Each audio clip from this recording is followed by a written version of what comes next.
Okay, Noah Road here from Stealth Camp. I got a comment on one of my videos that asked me to go through what would sustain me over the course of a week, food that I would eat and so forth. Well, I think I'll do the best I can to try to answer that. And the first answer I'll have to say and go through to unpack that is I am not super organized when it comes to having every meal marked, and this is what I eat at this time, and this is what, when I'm camping out like this. I live a little bit by the seat of my pants, and I kind of wing it. That's, the first and foremost. The second thing I'll say is I always, whenever I get a little money, I do have a small monthly income, and that doesn't last the whole month through. So when I have a little money, obviously I'm just kind of eating throughout the day whatever food suits my fancy, and I try to eat as healthy as possible. I try to get supplements whenever I get that money to help keep me healthy and strong. But in order to reinforce the time when I run out of money, I will stash food in the woods in certain places, and I usually have a couple of 5-gallon buckets that are buried in the woods as well, and I put things like supplements and coffee and honey and things like that, protein powders and whatnot, in those buckets. I may have emergency clothes and stuff as well, pack of batteries, an extra flashlight or something like that. I might stash like rope and a tarp and emergency stuff. But yeah, I have food stashed, generally about 2 weeks supply for the hard times when I may run out of money. And if you look back at what I think I made a video and I call it like Noah Road's food bank or food stash. So what I do is as much as I can, I kind of prepare an area that I'm camping in with extra canned foods and stuff. And when I'm down to the canned food, I'm obviously thinking about survival, and I wish I could eat really good food, but the canned food is not all that, good. So I try to avoid it as long as I can. But when I'm down to it, then the only thing I can do is eat what I got. So most of the time I'm eating healthier stuff. I'm more selective, I eat out of restaurants, healthy foods, or out of grocery stores, and I throw together healthy foods because I do have a small monthly income. But with that said, when I'm out of money, I stash food and I prepare the area ahead of time for when I don't have money. So now I'm down to answering the question of what I would sustain, my my nutritional stuff. How would I sustain what I eat for a week? And this would be the best answer I could give. I generally would have something like, here's an example. As you can see, it's kind of scuffed up. I got that from my little food stash. Here is some yams, and then here is a can of tuna. That would it's not the healthiest thing, but like I say, I'm out of money, and this is down to my stash. So you got the yams, and you got the tuna. Or I can have a can of ravioli and a can of tuna. I can enhance it with a few fats from some peanut butter, which I like natural peanut butter. I recommend that more than this.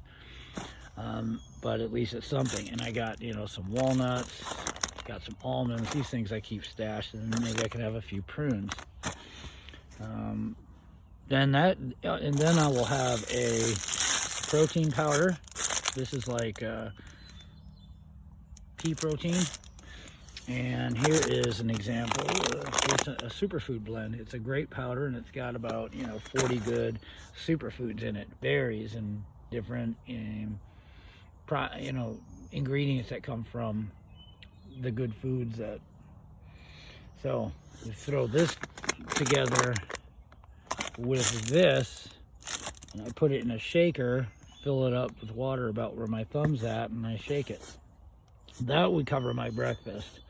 And then after breakfast, if I was to go wander around town and I didn't have money, I would always start looking around for, let's say, dumpsters that might, have something in it.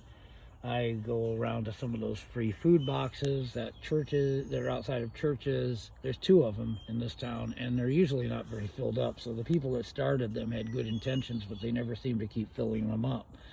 And if they do fill up with anything, the food in them goes pretty quick, and it's usually taken by people who really don't need it as much as somebody like me would. Then the other option is to fly the sign when I'm out of money. So sometimes I'll go around town and I'll have this sign that says acts of kindness appreciated, and I will tie it to the back of my backpack, and I will simply walk along the sides of the road all around town. And sometimes it works, some people give me a few bucks. They're kind. That's when I really need the money, and I like to keep up on my food. I'm not doing it so that I can go get beer and cigarettes. I'm doing it so that I can literally, sustain my healthy lifestyle, because the real reason I'm here is to train so that I can become healthier. Every year I like to become a little bit healthier than the previous year, especially as I grow older. I like to refine the craft of working out, and even refine the craft of how I eat. So other than that, I got berry season. When that comes, that helps. I can get, fill up a thing that big or even bigger with either high bush blueberries, or there's a lot of those around here, and there's a lot of good raspberries, and they should all be coming into bloom in about 2 or 3 weeks. And then after that, we got apple season. Shortly we'll start having people's gardens grow tomatoes and cucumbers and zucchini and stuff like that, and I don't totally go out and raid people's gardens and take way too much, but I do kind of walk by a garden, and if I can be kind of slick about it without nobody noticing, I can grab 2 or 3 tomatoes, a couple of cucumbers. I do that sort of stuff. So that's it. I would just simply do this 2 or 3 times a day. I would have something that would have some carb content, a good protein content, have some nuts and something like that. Protein powder, I'd probably take 2 of those a day, and the rest of the food that I get, and then I have about 2 weeks worth of doing that. And the rest of the food I get hand to mouth, by either flying the sign, or looking in dumpsters, or free food boxes, or fruits, little berries, or perhaps apples. And that's how I do it.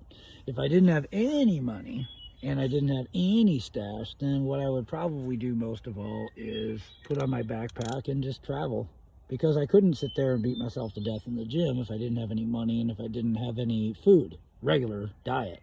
If I couldn't sustain a regular diet, because if you're training in the gym and you're not eating, you're just tearing yourself down, and you're not building yourself back up. So, and plus, if I'm sitting around as a bum, a town is not going to take too kindly to me begging every single day for food. So you keep moving, and you constantly interact with new people. New people see me on the side of the road. Somebody else, I see new food boxes. I see new garbage cans. There's new opportunities to fly a sign. Some towns are just big enough to do that for a little while. Then there's towns like when I was in Clearfield or in DuBois, when I run out of money, it works good because it's not big enough to have any other homeless people doing this but me, but it's big enough to where people don't see me every minute. you know, this town that I'm in now is not very good to sustain yourself by panhandling, because people will catch on. You might be able to get away with it once or twice a week, maybe, if you're not doing it too long, and if you keep moving. Like I say, I put this on the backpack, and then I walk around town, and I keep moving. And it's on my personal property, and it's a simple sign. It doesn't say, can you please give me money, or I'm homeless and hungry, anything helps. That would probably get a quicker response from people, but in a town this small, the cops would be called really fast. So I have to be more vague, and it has to be put on my property. I can't stand on a corner or at a parking lot where cars are coming out of a church or coming out of Walmart and sit there and stand there like in a more of a bigger trashed out city. This is a very, very family orientated town, and it's small, and the way it's laid out, it's just not very good for surviving like that without your own money, to where you can go to stores and buy your food all the time. But I do prepare a camp, or the area of a camp. Like, I got the food, it's probably 1,000 yards away. It's like 10 football fields away. And I got 3 little spots to where I might have 15 cans of tuna, and 10 or 12 cans of ravioli, and 8 or 10 cans of yams. I have some more protein powder in a 5-gallon bucket stashed. I got some more of the superfood powder stashed. I take things like creatine, that's good for your muscles, and I also like to take magnesium, and a good compound to go with the magnesium is the potassium, because the potassium and the magnesium together actually works better. I found out from a professional nutritionalist. So magnesium alone doesn't work as good as if you mix it with potassium. So again, when I have money, I will, do things like that. Anyways, this is to the person that asked me about what I would, if I could go through what would sustain me over the course of a week. And it was a comment left on one of my videos. And I hope this answered your question, because that's the best I do. Because other than that, I just kind of wing it. And there's always a chance where I might not, have any things stashed, and I could lose my money, and I could just be in travel mode at that point, and then I would just come in contact with new dumpsters, new people, new towns, and, if there's a soup kitchen, also I keep my eyes and ears open for that. But the town this small, they have a soup kitchen maybe once a week, or maybe once or twice a month, and that's it, so, and I don't go to cities that are too big. If it's big enough to have a soup kitchen once a day, there's usually 150, 200 homeless people in that town. You ain't gonna, it's just horrible. So I don't really like other homeless people. That sounds crazy, but that's just the way it is. They're, for the most part, they're not like me. I'm, and any town that has too many of them, they shouldn't be out there helping them too freely, because it just brings more, and they usually bring trouble. But me, a single person like myself, who is more of a, more along the lines of a religious hermit type, I think people could be more sensible and more helpful, and it wouldn't, bring any harm to the town. So that's how I would go about living for over the course. I got about 2 weeks supply of food, maybe even only 10 days, but that'll get me through the end of the month. And then I will have a, like I say, I got a small monthly income. And then at that point, I will, if I use all of my food, I will stock up again. Well, I hope that answered your question. And that's the best I can do. A lot of what I do is I fly by the seat of my pants, and I, live on the edge and hand to mouth. And a lot of it's on faith and prayer. And because of my particular relationship, it's not like I just walked into this, relationship with God 3 days ago. I mean, I've been walking this path for quite a while. So I have, I've got a bit of a relationship built up, and I think it works. So anyways, other than that, Bill Road over and out. Hope that answered your question.